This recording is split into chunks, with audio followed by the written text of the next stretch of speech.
E se você não tivesse medo de nada? De nada. Nem de homens, nem de feras, nem de falência financeira. Nada.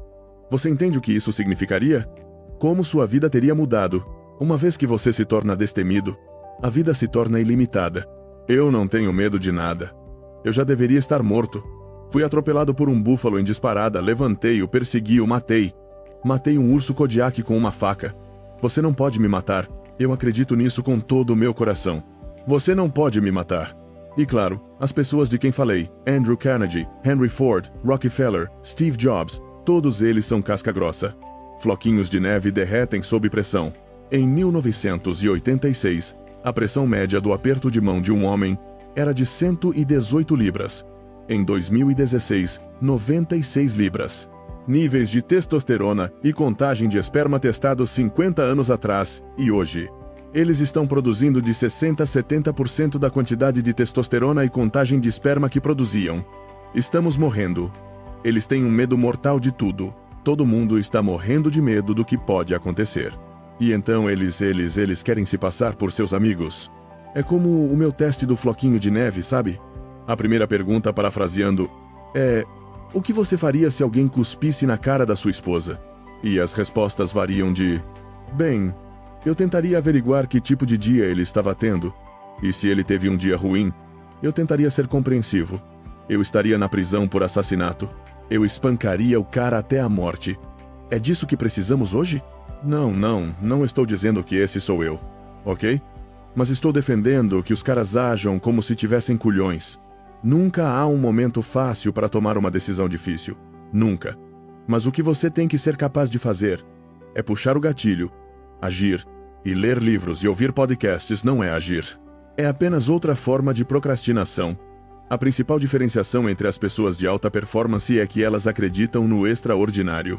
Lembre-se que ontem eu disse que você nunca vai exceder sua expectativa mais alta e mais louca.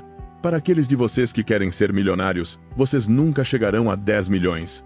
Para aqueles que querem ter 10 milhões, vocês nunca chegarão a 100 milhões. Para aqueles de vocês que querem chegar a 100 milhões, vocês nunca serão bilionários. Porque psicologicamente, veja, seu subconsciente não sabe que você está blefando.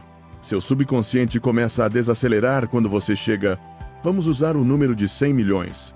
Em 75, 79, 82, 89, 91, e então você adormece em 96 milhões, e pode tropeçar na linha de chegada dos 100 milhões por acidente. Eu tenho 3 arrependimentos na vida. 1. Sou um oficial do exército treinado para combate que nunca viu o combate. 2. Na noite anterior à morte da minha mãe, eu disse a ela: caramba, você não vai morrer. Reage. Ela estava morta pela manhã. E o terceiro, eu não estabeleci minhas metas altas o suficiente. Jack Welch disse isso muito melhor do que eu. Não existe tal coisa como equilíbrio entre vida profissional e pessoal. Existem escolhas de vida e trabalho. E você as faz, e elas têm consequências. Há consequências por eu não ter ido à festa de 16 anos da minha filha. Há consequências. Mas elas são maiores do que as consequências de você estar quebrado e sem um tostão quando morrer? Pergunte a si mesmo. Você preferiria fazer uma escolha entre a festa de 16 anos da sua filha ou você estar completamente quebrado, encurralado em um canto, sem teto quando sua hora chegar? Você me diz. Mas o senso comum, o politicamente correto, entende tudo ao contrário. Você é uma má pessoa porque perdeu o aniversário, certo? Você é uma má pessoa porque comemorou o Natal em janeiro, certo? E os especialistas que te dão esse papo são pobres eles mesmos. Em seguida você precisa se afastar dos seus amigos. Mostre-me seus amigos e eu lhe mostrarei seu futuro, certo? Você fica no bar arrotando e peidando. Essas pessoas com quem você vai aos bares esportivos, esses são seus amigos. Depois, há os pessimistas em geral. Depois, há a sua própria culpa. Eu mereço ser rico além da medida? Depois, há o medo. Falsas expectativas que parecem reais.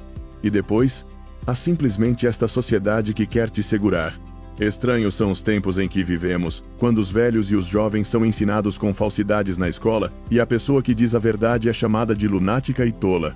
Mas John Lennon disse isso de uma forma um pouco diferente. Ser honesto pode não te trazer muitos amigos, mas sempre te trará os amigos certos. E o que eu quero que você faça a partir de agora? Não importa se você odiou o que eu disse, ou a maneira como eu disse. É escolher cuidadosamente as pessoas com quem você se associa. Warren, quando ele costumava enviar tweets, Buffett, no caso, dizia: você continuará a sofrer se tiver uma reação emocional a tudo que lhe é dito. O verdadeiro poder é sentar e observar as coisas com lógica. E o poder é contido. O verdadeiro poder é contido. Se as palavras te controlam, isso significa que todo mundo pode te controlar. Respire. Deixe as coisas passarem. Na minha época costumava-se dizer: paus e pedras podem quebrar meus ossos, mas palavras nunca vão me machucar. Agora é exatamente o oposto. Existem grandes universidades neste país, neste planeta, que têm salas seguras, que têm prédios seguros, que se a vida se tornar muito estressante, você vai para aquele prédio. Se o seu filho adulto precisa de um espaço seguro para evitar palavras ofensivas, você falhou como pai.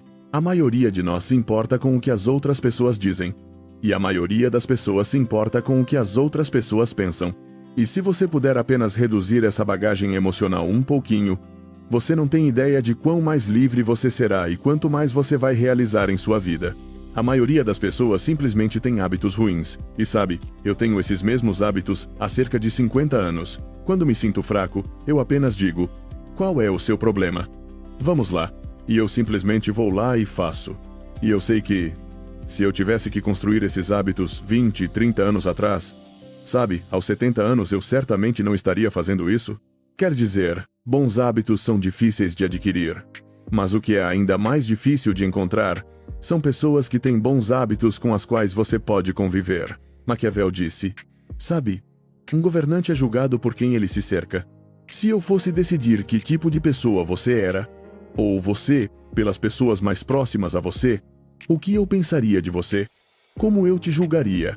As pessoas não gastam tempo suficiente selecionando esse grupo de pares, mesmo que tenham os hábitos corretos. E isso não é suficiente. Porque elas voltam ao padrão. Quais são alguns dos seus outros bons hábitos de alta performance? Eu nunca dou aprovação tácita. Eu me esforço para garantir que, se ouvir algo, eu diga a eles. Isso te mantém com as pessoas certas, transmite sua mensagem em alto e bom som. Correto. Certo, sem aprovação tácita. Bom, me dê mais alguns. A regra do pôr do sol de Sam Walton. Isso significa que antes de ele sair do escritório todos os dias, tudo em sua mesa, cada mensagem que chegava, ele respondia: então eu limpo minha mesa todos os dias. Certo, então, comunicação excessiva. Outras pessoas também deveriam fazer isso. A coisa que falta na maioria de vocês é gerenciamento de tempo. Sabe, o sistema de relatórios que eu uso é o sistema de relatórios que eu usava como um jovem oficial na OTAN. E é, basicamente, o que você vai fazer? Quais são suas metas para o dia? O que você realizou ontem? E os desafios? E na semana seguinte, você sabe, quando você diz o que realizou, se o que você realizou não se relaciona com as metas que você estabeleceu para a semana, então há uma desconexão. Bem, se você disse que ia fazer isso na segunda-feira e na semana seguinte você não fez, não só não fez na segunda-feira, você não fez a semana inteira. E sabe, desafios aparecem. Obstáculos. Eu chamo de obstáculos. Você quebrou a perna, você fez isso, você fez aquilo. Sabe, com o tempo para mim isso não são obstáculos. Sabe, quando eu apareci para minha reunião com Klaus Kleinfeld em uma cadeira de rodas com um soro, eu estava quase morto 3 dias antes. Quer dizer, isso é comprometimento. Crianças não são programadas para o sucesso, mas de vez em quando há crianças que foram programadas, como o pequeno Tiger Woods, quando ele tem 3 anos de idade na televisão, mostrando como bater uma bola de golfe. As irmãs Williams foram programadas para o sucesso desde pequenas. Eu fui programado por acidente. O que você tem feito para programar seus filhos para o sucesso? Meu pai só tinha um objetivo para mim enquanto eu crescia: me manter vivo até que eu atingisse a idade da razão. Então minha mãe passou a vida inteira tentando me tornar o que ela não era. Você pode dizer o mesmo sobre você, seus pais, seus filhos? Não. Então não estou aqui por acidente. E mesmo assim, eu ainda forço os limites. O que eu acredito, com todo o meu coração, que você foi feito para alcançar. Eu acredito, e esta é a única coisa religiosa que vou dizer, é que acredito que quem quer que tenha nos colocado aqui, como quer que tenhamos chegado aqui, fomos colocados aqui para sermos tudo o que podemos ser, não uma fração disso.